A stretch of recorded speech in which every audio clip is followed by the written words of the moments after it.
Got vision and destiny. Add elemental, that's chemistry. All those heroes, that's infinity. It's endgame, that's Yugi peoples, welcome to the commentary. All right, so this one right here is me in a Edison format duel using Diva Hero. It's not my personal deck, I just borrowed it to get some Edison format here. And yeah, I'm working on my Edison format deck, but as y'all can tell, it's been a fortnight since I played Edison, so I'm gonna make a lot of really bad plays here. As y'all can see, I started off with the set Snowman Eater. I do have the mind control along with the diva, but I think I end up like making a really bad move here. As y'all can see, I even tried to flip the snowman eater and didn't realize it only does face up. But I'm gonna mind control my opponent's Raikou here, and I do want to get the meal effect. And I think like what I should have did now, because I was trying to think like if there was a good 7 that I could make, but I think like the only one is like Black Rose Dragon or something like that. But I didn't want him like having his Raikou or being able to tribute it or anything like that. So I did end up flipping it up to get the meal stuff off inside of there, and then just to have targets for Miracle Fusion, since I already have Miracle Fusion in my hand. And we also had, I think it looked like we had Return, I think also. Yeah, so I was just kind of eager to go ahead and do that. So we're gonna flip the Raikou. I actually decided not to destroy it with its effect. I get the damage in, and then I flip the Snowman Eater over to destroy it. And yeah, that was probably just dumb. I could have. Oh no, because I couldn't tribute the Raikou, but I didn't want it on the board because I figured he would end up tributing it for Caius or something like that. So I end up flipping the Snowman Eater and then summoning the Malicious, which should have been in defense position. Yeah, I'm so bad at this game. But my thought and reasoning was like, I have Diva. If I summon Diva, if I get the summon Diva into another Diva, then I can get 2 level 8 synchros out there on the board, and that's exactly what you're gonna see me do. Stardust Dragon, then Banish Mally to special summon Mally, and then we get our second level 8 out there. And yeah, that was just kind of like my thought process, what I was thinking of doing here. But since I'm unfamiliar with the extra deck, I didn't know what other level 8 monster to bring out. I was thinking about Colossal Fighter, then there's like Thought Ruler, Archfiend, and it's just quite a few choices off inside of there. I probably should have, but in the end I ended up going with the Dark End Dragon because like just the way his board was set up, I was like, if he has Gores, that's gonna kind of suck. So I wanted to be able to play around the Gores and not be afraid to attack directly.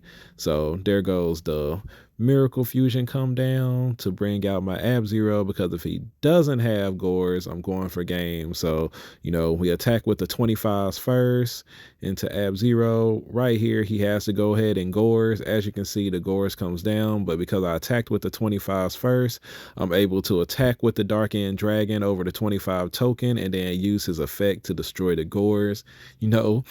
I haven't played the format in a while, but we know how to play heroes. We know how to make things happen. And yeah, we go ahead and get this game, I'm pretty sure, pretty easily. He's going to be able to use his volcanic shell to start trying to do some synchron things here. Pot of Avarice to go ahead and draw to, but my board is like Ab-Zero, Stardust Dragon. We got the we go ahead and use the Stardust Dragon to negate the Heavy Storm, because I believe my set card is like pretty good. Yeah, it's like Return. So yeah, but he's going to be able to synchro summon here, and he brings out what is that?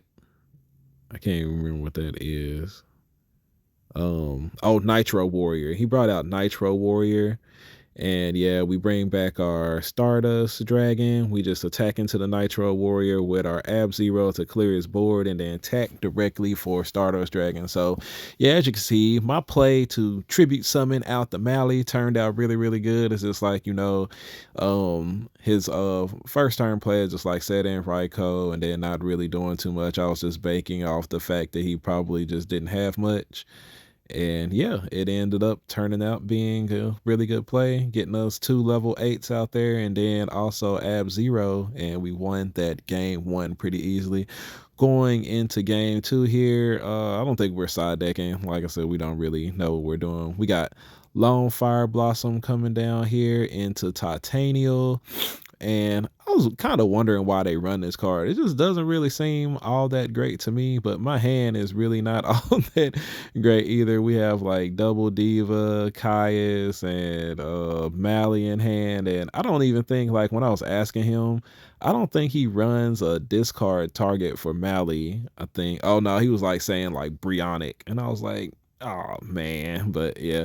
So we bring out the Gilman, go into our Ally of Justice Cataster. His back row was a bluff, so we easily destroy the Titanial, set the Trap Dust Shoot, activate it. He's got the Gores, Caius, Volcanic Shell, and you know, with that set card back there, since he didn't activate it, like I'm wondering like if he doesn't have a way to trigger it, you know, maybe it's, you know, something that, you know, needs a better way. So I'm not too really worried about the Gores, but I was worried about the Caius, you know, for him banishing my Cataster. I like Cataster right now, so we gonna leave the Cataster out there. We drew Stratos for turn. I'm gonna go ahead and normal summon out the Stratos, use his effect to go ahead and grab this Infernal Prodigy monster that allows us, you know, to special summon him if we don't have any monsters out on the board, and could be useful later on since we do have Caius.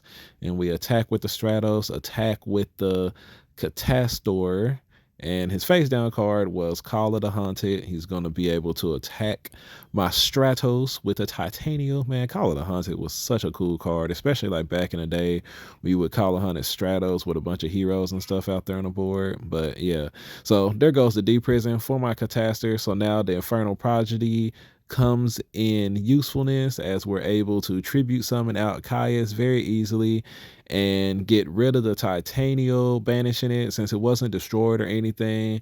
That Call of the Hunted is going to stay on the ground, stay on the field, also, you know, further preventing his Gores, but, you know, he's got that anyway. And no, Titanial had the effect to, you know, destroy something. So I guess the card turned out to be a little bit better than I previously thought, but we're going to go ahead and do the Infernal Prodigy into Malicious. And, you know, he let me know if that was Malicious. If it turns out to be a hero monster, I get to draw a card. So I just went ahead and summoned it in attack position so I could get that draw. Like, you know, I wasn't a big fan of Diva Hero back in the day. I actually preferred Hero Beat with skill drains and such. So Diva Hero, a little new to me. And he's going to synchro summon a 7 here into Black Rose Dragon. And I know that like it has like some kind of extra effect if he have plants and stuff off in there. So that's the reason why I was reading it. I do know what Black Rose Dragon does. But our hands is like very busted here. We got the Diva with the brain control. So we're going to go ahead and go Diva into Diva here. We can't go Gachi, unfortunately. Not that that card would help anyway, but you know, he used to be kind of nice back in the day. We're trying to decide what to do here, trying to see if there's a 9 that I can go into, but I cannot. So we're going to banish the Mally to special summon out our other Mally to the board so that we can go into a rank 8 here. We are going to synchro summon, of course, for Stardust Dragon, probably like the best synchro 8 back in the day back then. We also have the Miracle Fusion here, so we're going to go ahead and Miracle Fusion. He changed the MST to hit my Miracle Fusion, like easily telegraphing, letting me know that he has Gores in hand. So now I have to think about how to go about this. So we're just going to attack over the Black Rose Dragon with our Ab-Zero and then attack directly with Diva Hero. If he wants to put a 200 token out there, that's fine. I'll deal with the 200 token. But yeah, so he decides not to Gores there, but he's got the quick draw with the Volcanic Shell to make the Drill Warrior, and that's not strong enough to get over my other monsters, but he's strong enough to attack over the Diva.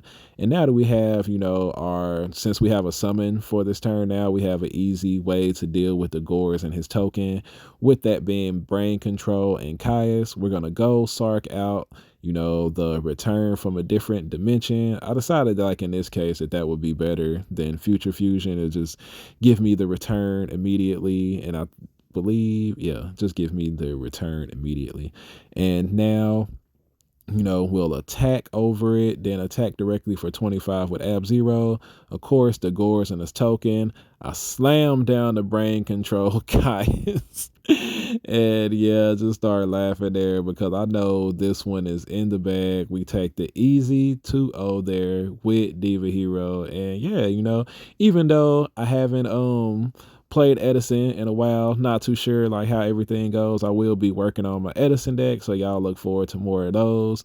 Appreciate y'all for staying a while to listen, and I will catch y'all on the next video. My wingman, he come through, he level up, he Goku, he shining out and popping to over 9K. That's a breakthrough. We on top now. Here's a look at all